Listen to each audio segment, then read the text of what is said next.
하나님의 말씀은 누가복음 16장 14절로 18절입니다. 그런데 그 바리새인들은 돈을 좋아하는 자들이라 이 모든 것을 듣고 있었고 예수님을 비웃고 있었거늘 예수께서 그들에게 이르시되 너희는 사람 앞에서 스스로를 의롭다고 하는 자들이나 너희 마음을 그 하나님께서 아시나니 사람 중에 높임을 받는 그것은 그 하나님 앞에 가증한 것이니라. 율법과 선지자는 요한의 때까지요. 그 후부터는 그 하나님의 통치가 전파되어 사람마다 그리로 침입하느니라. 그러나 그 율법이 한 획이 떨어짐보다 천지가 없어짐이 쉬우리라. 무릇 자기 아내를 버리고 다른 여자에게 장가드는 자도 간음함이요 무릇 버림당한 여자에게 장가드는 남자도 간음함이니라. 오늘 말씀 가지고 율법의 완전 성취, 주님과 교회의 혼인이란 제목으로 말씀을 나누겠습니다. 옥수수는 어디를 이렇게 베어봐도 옥수수 진액이 나옵니다. 하나님 주신 성경은 그리스도께서 혼인하는 그런 내용이 연관되어 있습니다. 예를 들어서 창세기 1장 1절부터도요. 태초에 하나님이 천지를 창조하시니라 그러면 하나님이 왜 이렇게 창조하셨을까? 결국은 주기도문에 그런 부분이 나오잖아요. 셋째 하늘에서 이루어진 것처럼 그 땅에서 교회를 통해서 이루어지다. 근데 교회가 그리스도의 아내니까 결국 그리스도를 혼인하는 과정에서 천지 창조도 있었고 요한계시록 맨 끝에 가면 어떻게 됩니까? 그분이 석히 오신다고 했잖아요. 결국 혼인하러 오시는 내용으로 마감이 됩니다. 그러니까 성경 전체는요. 결국은 예수님이 혼인하시는 건데 특히 누구하고 혼인하세요?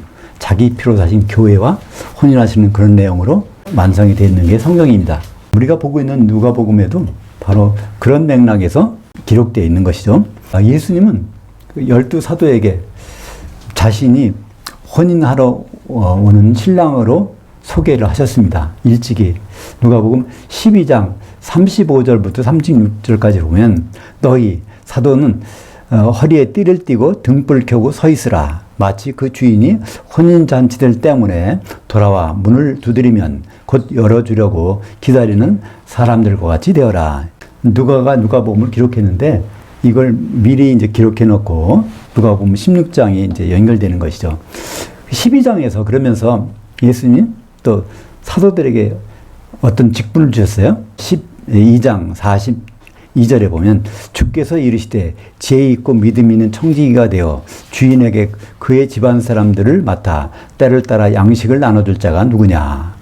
그래서 여기에서 결국 사도들 청지기라고 그랬는데 청지기는 곳간에 있는 물건들을 집안 사람들에게 필요에 따라서 나눠주는 사람 아닙니까? 그러니까 너희 사도들이 그렇게 되라는 것이고 여기 집안 사람들은 지금 교회 성도들을 가리키는 것입니다. 결국은 이제 신랑으로 혼인하러 오실 텐데 집안 사람들이 다 그것을 필요한 것을 다 준비가 되면 이제 혼인하시겠다는 그런 내용이죠. 예수님은 불의한 청지기 비유를 통해서 사도들에게 결론적으로 명령을 내리십니다. 16장에서 명령은 바로 9절이죠. 9절에 어떻게 되어 있습니까? 불의의 제물로 친구들을 만들라. 그리하면 그것이 없어질 때 친구들이 너희를 세세토록 거할 장막으로 영접하리라. 여기서 힌트는 세세토록 거할 장막입니다. 지금 시대가 아니라 지금 시대가 간 다음엔 뭐가 오죠? 천년왕국이라는 시대가 옵니다. 그 다음에 새 예루살렘은 세세토록, 불못도 세세토록이고 새 예루살렘도 세세토록입니다. 끊임없이 반복되는, 그러니까 지금 세상이 아니라 끊임없이 반복되는 그때 사도들이 친구로 삼은 그 친구들이 너희를 영접한다는 거예요. 요한계시록 21장 14절에 새 예루살렘 성이 있는데 그 기초석에는 12사도의 12 이름들이 있으니까 성도들이 새 예루살렘 성을 이루고 있는데 그들이 사도를 받침대로 삼고 있는 거고요. 그러니까 우리는 육신을 입고 있는 이 세상을 살면서 이게 다가 아니라는 것을 예수님은 계속 말씀하고 계세요. 다음 세상은 어떤 세상인가요? 영의 몸으로 변화돼서 사는 세상. 그 첫 번째 케이스가 예수님이셨습니다. 예수님과 같은 모습으로 다 변화될 텐데 그때 사는 그 삶을 우리 염두에 두고 살아야 된다는 것이 누가복음에서 또 16장에서 그런 내용입니다. 그러니까 성도들은 사도들이 그 그 말씀을 받아들여서 교회를 이루게 되고 교회가 완성되면 최종적으로 어린 양의 아내, 그리스도의 아내인 새 예루살렘이 되는 것입니다. 이러한 일은 반드시 이루어지는데 그때가 어느 시대에 이루어질까요? 성경에서는 이 시대와 다음 시대라는 말이 있고요. 세세토록. 그러니까 성경에서 구분은 세 가지로 구분합니다. 이 시대, 다음 시대, 그리고 세세토록. 그러니까 헬라어로는 시대라는 말이 아이온입니다. 영어로 하면 에이지인데 아이온이 있고 지금 시대는요. 천국 시대, 아버지가 통치하는 시대가 있어요. 그러면 이 다음 이거 끝나면 아들이 통치하는 시대가 있고 그 다음엔 아버지와 아들과 성령께서 한 곳에서 새 예루살렘에서 통치하는 세세토록 그 시대가 있다는 것을 예수님은 말씀하고 있는 것입니다. 근데 이 누가복음 16장의 그 내용은요 15장부터 연결되는 거죠. 15장에 보면 뭐가 나옵니까? 세리들과 죄인들이 예수님 말씀을 들으려고 모인 곳이 있어요. 거기에 예수님과 12사도가 있는데 거기에 누가 찾아왔습니까? 불충경이 찾아왔어요. 바리새인들과 서기관들이 찾아와서 그것을 비판하려고 듣고 있는 장면이 있습니다. 근데 이 바리새인들과 서기관들은요 쉽게 생각하면 오늘날의 목회자들입니다.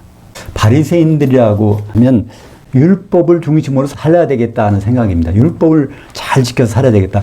우리 이스라엘이 자꾸만 망하고 하나님께 벌을 받는데 이유는 율법대로 살지 않아서 그런 것 같아요. 그러니까 율법대로 살려고 하는 사람들이 바리새인들이에요. 서기관들은 누굴까요? 율법을 사람들에게 가르쳐주는 사람입니다. 그러니까 율법대로 살고 율법대로 가르쳐주는 사람들이 바리새인들인데 오늘날의 목회자들이죠. 근데 예수님은 이 바리새인들과 서기관들을 뭐라고 부릅니까? 심지어 독사의 자식들이라고 불러요. 그러니까 하는 바리새인들과 서기관들이 하는 일을 예수님은 아주 못마땅해 하십니다. 근데 이 바리새인들이 이 말씀을 듣고 있다가 거기 보면요. 그런데 그 바리새인들이 돈을 좋아하는 자들이라. 바리새인들을 한마디로 평가하기를 돈을 좋아한다고 말씀하고 있어요. 이건 무슨 의미일까요? 돈은 언제까지 유효하죠? 우리가 육신의 몸으로 사는 이 시대에만 유효한 겁니다. 다음 시대에서는 돈이 작용을 못해요. 근데 바리새인들은 이 시대의 삶에만 관심을 갖고 있다는 것입니다. 이 모든 것을 듣고 있었고 그 예수님을 비웃고 있었거늘. 헬라어에서는 미완료를 쓰는데요. 미완료는 과거 진행이나 앞으로 미래일인데 미래는 아니니까 과거 진행이죠. 이 말씀들을 끊임없이 계속 경청하고 있었다는 겁니다. 근데 경청하는 목적이 뭘까요? 거기에서 뭐를 약점을 잡아보려고 경청하는 거죠. 왜냐하면 예수님이 말씀하는 것은 이 세상 얘기가 아니라 다음 세상 얘기인데 바리새인들은 돈을 좋아하니까 이 세상의 모든 것에 관심 있는 자들이니까 그렇습니다. 예수님은 이 바리새인들과 서기관들을 아주 철저하게 비난하는 장면이 어딘 기록되어 있을까요?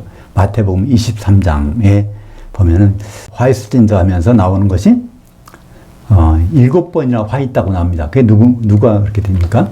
외식하는 서기관과 바리새인들이요. 그 말씀을 계속하고 있죠. 마태복음 23장 2절과 3절에 보면 그들은 율법을 말하지만 그거를 행동하지는 않는 겁니다. 율법은 제대로 말하는데 그걸 자기가 몸을 움직여서 행동하지 않는다는 것이죠. 마태복음 23장 6절 7절에는 그 사람들은 사람에게 칭찬받고 높임받는 것, 하나님이 관심이 없어요. 사람에게 인정받는 걸 좋아합니다. 또 마태복음 23장 13절에는 아주 유명한 말씀이죠. 그들은 천국문을 닫고 자기도 안 들어가고 들어가려는 사람도 못 들어가게 막고 있다는 겁니다. 근데 이 천국이라는 단어는요, 어떤 장소를 의미하는 것이 아니라 하나님의 통치를 의미하고 있습니다. 하나님의 통치를 받고 싶었는데 그걸 다 못 받게 한다는 것입니다. 가장 쉬운 일은 뭘까? 지금도 그런 일이 벌어지고 있죠? 천국은 죽어서 가는 데야. 그렇게 말합니다. 그럼 천국에 들어갈 생각을 안 해요. 하나님 아버지의 통치를 받을 생각을 안 합니다. 그건 다음 일이니까. 지금 이 시대에도 목사님이 그런 경우가 많이 있습니다. 또 교인 한 사람을 얻기 위해서 바다와 산으로 두루 다니다가 교인이 생기면, 그러니까 기독교인이 생기면 그를 다 자기보다 배나 더 지옥 자식이 되게 만든다는 것입니다. 그러니까 기독교인 만들어서 지옥 자식 만든다는 얘기는 무슨 말일까요? 혼인 준비 안 하면 결국 지옥 가는 거지 아닙니까? 예수님과 혼인의 자리에 들어가지 못하면 지옥 가는 거니까 2000년 전이나 지금이나 그 상황은 비슷한 부분이 있는 것 같습니다.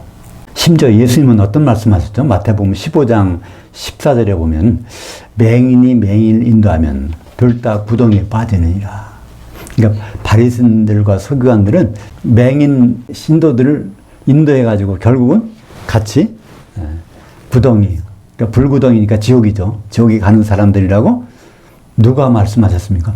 예수님이 직접 말씀하셨어요. 그들은 율법을 오해했습니다. 율법을 잘 지키면 복 받는다고 이렇게 오해했어요. 오해할 만한 것도 사실 있습니다. 어떻게 보면 어디에 있죠? 신명기 28장 보면 거기 율법을 잘 지키면 복을 받는데 들어가도 복 받고 나가도 복 받고 의양의 새끼가 복 받고 남에게 구워줄지 않으면 꿀 필요가 없고 하여튼 신명기 28장 1절부터 14절까지는요 복 받는 얘기. 율법을 잘 지키면 하나님이 복을 내려주신다는 거예요. 근데 그들은 그 다음 절은 안 보는 것 같아요. 15절부터 68절까지는 율법을 하나로 지키면 하나님의 저주가 임한다는 거예요. 율법에는 613개의 계명이 있는데 그 중에 한 개만 안 지켜도 벌 받는 거니까 율법은 복 받으라고 주신 것이 아니라 우리가 어떤 사람인가를 깨달으라고 주신 것입니다. 로마서 3장 20절에 보면 그러므로 율법의 행위로는 그의 앞에서 의롭다 하심을 얻을 육체가 없나니 율법으로는 죄를 깨달음이니라. 그러니까 그전엔 몰랐는데 율법 보면 자기가 죄인 걸 안단 말이에요. 그죠? 율법을 몰랐을 때는 도덕질하는 것이 죄가 인지 아닌지를 잘 몰라. 근데 율법 보니까 도덕질하면 죄라는 걸 알거든요. 율법을 통해서 이게 우리가 어떤 사람이라는 것을 깨달아야 되는데 그것은 율법을 가지고 자기의 그 행동의 목표로 삼았기 때문에 그런 사람들은 뭐라고 하죠? 율법주의자. 그러니까 율법과 율법주의자는 다릅니다. 율법주의는요, 율법을 그냥 그대로 지켜서 의로움을 받아보려고 하는 사람들이고, 율법이라 자체는 하나님 법이 목적이 무엇인지 그 목적을 생각하면서 그것을 존중하는 것이 율법 아닙니까? 의라는 것은 무엇일까요? 의를 아주 가장 쉬운 말로 하면 죄의 반대입니다. 그죠? 그럼 죄란 무엇일까요?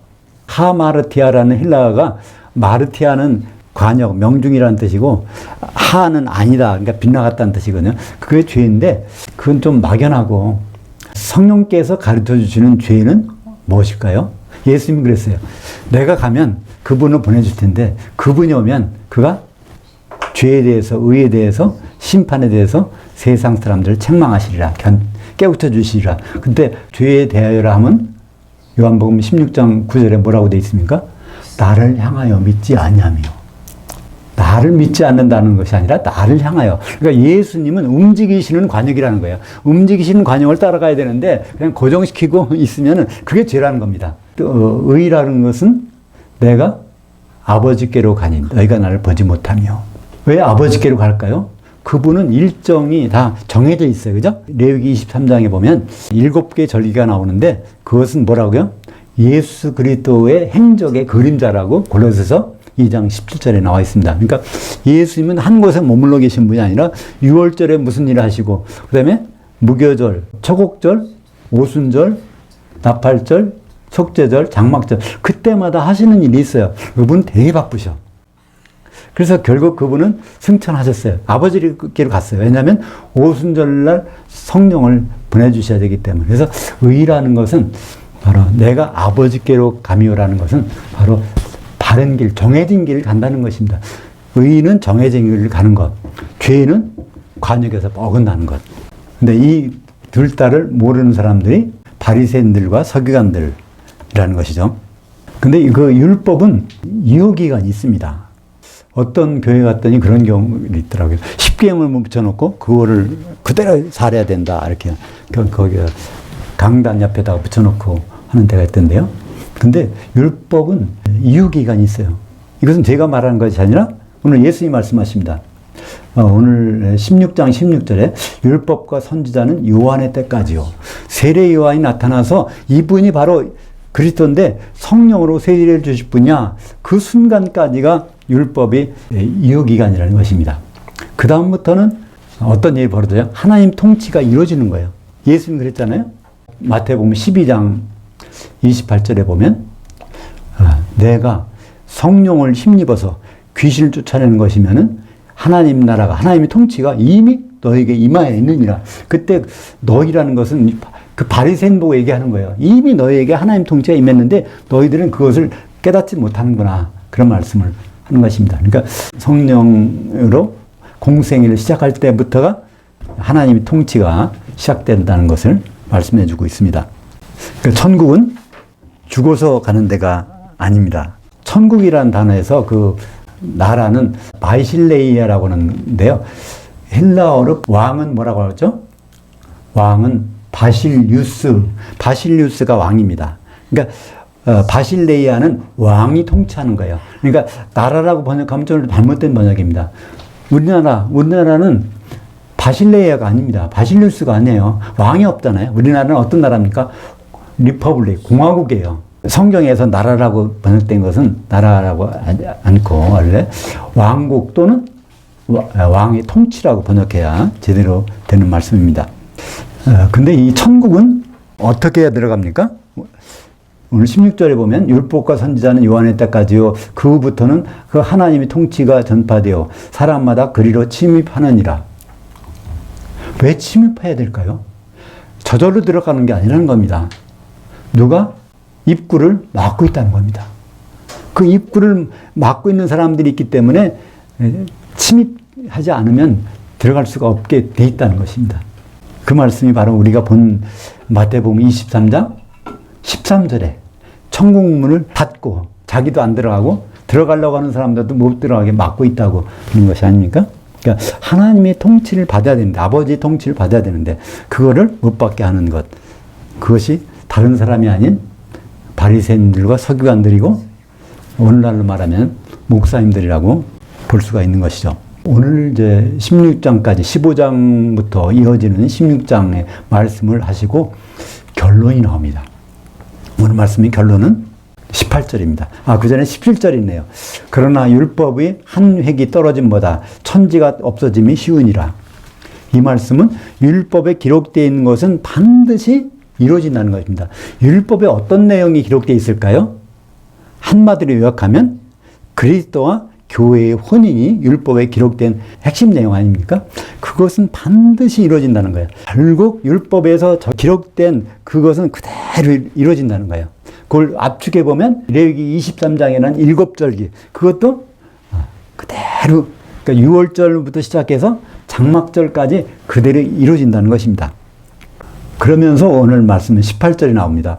무릇 자기 아내를 버리고 다른 데 장가드는 자도 간음하며 무릇 버림당한 여자에게 장가드는 남자도 간음합니다. 좀 이상하지 않습니까? 율법에 대한 말씀하시다가 갑자기 이 얘기를 하신 거예요. 여기에는 그 내용이 좀 생략된 게 있습니다. 누가복음은 조금 마태나 마가복음보다는 좀 늦게 기록되어 있어요. 왜냐하면 누가는 사도 바울하고 같이 다니다가 이방인입니다. 사도 바울이 순교당한 다음에 예루살렘에 가요. 처음은 예루살렘 방문해가지고 그때부터 사람들이 기록한 것을 잘 봐가지고 그 내용을 잘 정리한 사람이 누가거든요. 그러니까 앞에 기록되어 있는 내용들은 중간중간에 생략된 부분이 있어요. 여기도 17절과 18절 사이에 어떤 부분이 생략되어 있습니다. 그것이 바로 마태복음 19장 4절부터 보면 거기에 이제 바리새인들, 같은 바리새인들이에요. 이 바리새인들이 예수님을 시험하려고 물어봅니다. 율법에 의하면 이혼이 가능한데, 그러니까 이혼 증서만 써주면은 이혼이 가능한데 거기에 대해서 이혼해도 되겠습니까? 물어보는 거예요, 그죠? 여기에 대해서. 그러니까 예수님이 거기에 대해서 어떻게 말씀하시죠?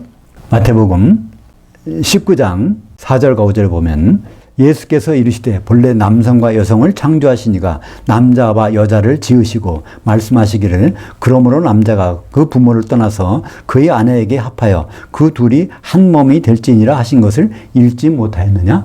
이것도 이제 우리 개역성경이나 뭐 다른 번역들 보면 요거 이대로 번역이 안 돼 있어요. 좀 이상하게 번역됐는데 요거는 뭐 원전을 그대로 직역으로 번역해 놓은 겁니다. 여기 예수님이 창세기에 나오는 창세기 1장 27절을 먼저 말씀하세요. 인간의 창조, 남성과 여성을 창조하신 그분이 아담을 지으시고 빚으시고 2장 7절에 그 다음에 2장 이제 22절에 가면 뭐가 나오죠? 하와를 또 빚으시는 게 나와요. 그렇게, 그러니까 남성과 여성을 창조하신 분이 남자와 여자를 지으셨는데, 그때 그 목적을 창세기 2장 24절, 남자가 부모를 떠나 그의 아내와 앞에서 한 몸이 될지니라 한 것. 그러니까 하나님의 강력한 의지는 아담과 하와가 혼인하는 건데, 아담은 누구의 모형일까요? 로마서 5장 14절에 다시 오실 예수님의 모형이라고 되어 있습니다. 하와는 누구의 모형이요? 바로 교회의 모형입니다. 그러니까 아담의 피로 산 것이 바로 하와 아닙니까? 그 말씀을 여기서 하신 것입니다. 우리는 보통 창세기 2장 24절이 하나님의 강력한 의지야. 또 에베소서 5장 31절과 32절에 보면 이게 그리스도와 교회가 혼인하는 큰 비밀이야. 이렇게만 알고 있는데요. 여기 혼인의 당사자인 예수님이 이 말씀을 가지고 바리새인들 앞에서 얘기하는 겁니다. 그래서 사람들은 율법 가지고 이 세상 살 것만 생각하는데 하나님은 그런 뜻이 아니라 앞으로 있을 결혼에 대해서, 혼인에 대해서 생각한다는 거예요. 여기에 바로 신랑 되신 예수님의 결혼관이 나와 있습니다. 다른 거 다 잘못해도 좋은데 이것만 하지 않으면 내가 결혼해 줄게. 음행만 하지 않는다면 이유 불문하고 혼인하시겠다는 겁니다. 어떤 이 죄, 저런 죄, 모든 죄, 그 죄를 다 갚아봐. 내가 다 그거를 사해줄게. 십자가의 피로 그건 다 사해주는 거야. 근데 이것만은 안 돼. 음행했다가는 나와 혼인을 못하는 거야. 이 말씀을 여기서 하신 것입니다. 그러니까 이 쭉 주제가 나오는데 성경의 주제가 뭐라는 것을 알지 못하면 예수님이 갑자기 여기서 이런 말씀하시는지 이해가 갈 수 없는 것입니다.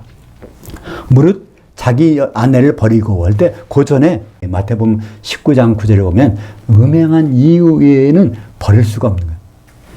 이렇게 말씀나와요. 율법에 의하면 버릴 수 있어요. 근데 율법은 그게 다, 율법은 이 세상 살라고 주신 것이 아니라 바로 하나님의 그 뜻을 전달하기 위해서 주신 것이기 때문에 거기서 예수님이 이 말씀을 직접 하시는 것입니다. 예수님 자신의 결혼관은 확고하십니다. 앞으로 다시 오실 텐데 죄 따져가지고 이렇게 벌 주고 하는 분이 아니라 다른 것 모든 어떤 죄를 졌더라도 그거는 다 해결받을 수 있는데 단 한 가지가 안 된다는 겁니다. 그것을 그 모델이 어디 나올까요? 요한계시를 보면 큰 성 바벨론, 음행을 한 교회가 나와요. 그 음행을 한 교회가 결국은 어디로 들어갑니까? 불지옥에 던져지잖아요. 근데 그 음행을 하는 정신 자세, 마음속에 생각하고 있는 그 무엇일까요? 큰 성 바벨로 보면 세상의 재물 가지고 사치하고 뭐 하는 그런 것들이 나오지만 핵심적인 음행의 증거가 어디 나올까요? 요한계시록 18장 7절에 나옵니다. 거기서 큰 성 바벨론 음력의 마지막 때 교회가 뭐라고 말해요? 나는 여왕으로 앉은 자요. 앞으로 예수님 왕으로 오실 필요가 없어요. 이대로 좋다는 겁니다. 그리고 나는 과부가 아니라 난 남편이 필요 없다는 겁니다. 남편을 기다리지 않는다는 거예요. 이것이 바로 마지막 시대의 교회의 모습이고 성도들의 모습이라는 것을 예수님이 직접 이렇게 말씀하고 있는 것입니다. 이것만 아니라면 반드시 혼인하시겠다는 것을 말씀해 주고 있는 것입니다. 그래서 율법의 혼인은 뭐로 설명될 수 있을까요? 6월절부터 장막절까지. 6월절은 어린 양의 피가 흘리는 거예요. 그죠? 예수 그리스도의 피로 뭘 사셨습니까? 교회를 사셨어. 그래서 오순절 때 성령을 보내주셔가지고 그 한 몸 되게 하고 마지막에 예수님 오실 때 장막절에 즐거워하는 혼인 만찬이 열립니다. 레위기 23장에 나오면 7개 절기 중에서 기뻐하고 즐거워하라는 것은 어디에만 나와요? 장막절에만. 레위기 23장 40절에 보면 장막절 첫날에는 너희가 아름다운 나무 실과와 종려나무 가지와 무성한 나무 가지와 시내버들을 취하여 너희 하나님 여호와 앞에서 이래 동안 즐거워할 것이니라. 요한계시록 7장에 보면 뭐가 나옵니까? 종려가지를 누가 들어요? 흰옷을 입은 자들, 이기는 자들이 종려가지를 들고 흔드는 장면이 나옵니다. 또 요한계시록 19장에 보면 크게 기뻐하고 즐거워하세 어린 양이 혼인이 이르렀고 그때 바로 그 즐거워하는 장면이 나옵니다. 바로 이것이 그리스도와 교회의 혼인 장면인 것이죠. 예수님은 혼인하러 다시 오십니다. 누가복음 12장 36절에 이렇게 말씀하셨어요. 참 안타까운 것은 누가복음 12장 36절의 번역이 제대로 된 것을 제가 못 찾겠습니다. 혼인집에 갔다가 오는 주인이라고 이렇게 번역을 해놨어요. 네, 그건 예수님이 혼인하러 오시는, 거기 원문에 보면 에크톤 가몬에서 가모스가 복수가 되면 가몬입니다. 혼인 잔치들 때문에 오신다는 거예요. 혼인 오찬도 있고 혼인 만찬도 있습니다. 혼인 오찬 뭘까요? 그리스도의 심판대. 혼인 오찬 때 모든 기독교인은 다 불러드려요. 근데 그 예복을 입은 자만 만찬에 들어가는 그것을 말씀하고 있는데, 그래서 혼인 잔치들에 들어가는 것은 그래서 복수입니다. 마태복음 25장 천국 생활은 어떤 생활이라고요? 신랑을 기다리는 생활이에요. 들불 들고 기다리는데 기름을 준비한 자들이 혼인 잔치들에 들어가고, 거기 복수예요. 오찬뿐 아니라 만찬까지 들어간다는 거예요. 그래서 우리가 사도들이 주는 양식, 하나님이 청지기인 사도들을 통해서 공급받는 그것을 우리가 잘 받아서 섭취하고 있을 때 우리는 변화된 몸으로, 혼인에 합당한 몸으로 바뀌게 될 것입니다. 성도들은 때를 따라 사도들에게서 양식을 받아 먹어야 됩니다. 다른 데 먹을 수 있지만 그건 간식입니다. 주식은 뭐예요? 사도들의 양식을 받아 먹어야 됩니다. 그것이 우리가 서두에 본 누가복음 12장 42절, 사도들을 청지기로 만들어 놓고 집안 사람들에게, 식구들에게 그 양식을 때에 따라 주라고 하지 않습니까? 주님의 청지기들인 사도들을 패싱하지 않고, 사도들을 그냥, 우리는 너무나 사도들을 패싱합니다. 성경을 읽으면서 사도들은 옆에 놓고 하나님과 우리, 나 그것만 생각하지, 사도들은 치워놓는 것이 우리가 아닙니까? 네. 예수님은요, 사도들을 얼마나 대접했는지 거기에 따라서 심판 결과가 영생이냐 영벌이냐고 달라진다고 말씀하고 있습니다. 우리가 주님 오실 때까지 사도들의 말씀을 잘 먹어서 그날에 쭉정이가 아니라 알곡으로, 가라지가 아니라 곡식으로, 새끼 염소들이 아니라 장수한 양들로 나타나서 영벌 대신에 영생으로 넉넉히 들어가기를 예수님의 이름으로 축원합니다. 하나님 아버지 감사합니다. 오늘은 율법을 지키려고 했던 바리새인들과 율법을 통해서 우리가 무엇이 필요한지를 아는 성도들의 모습을 예수님 말씀을 통해서 다시 보았습니다. 결국 이 시대가 가고 다음 시대가 올 때 주님을 만나서 그 자리에서 영생에 들어갈 수 있도록 인도하여 주시옵소서. 예수님 이름으로 기도합니다. 아멘.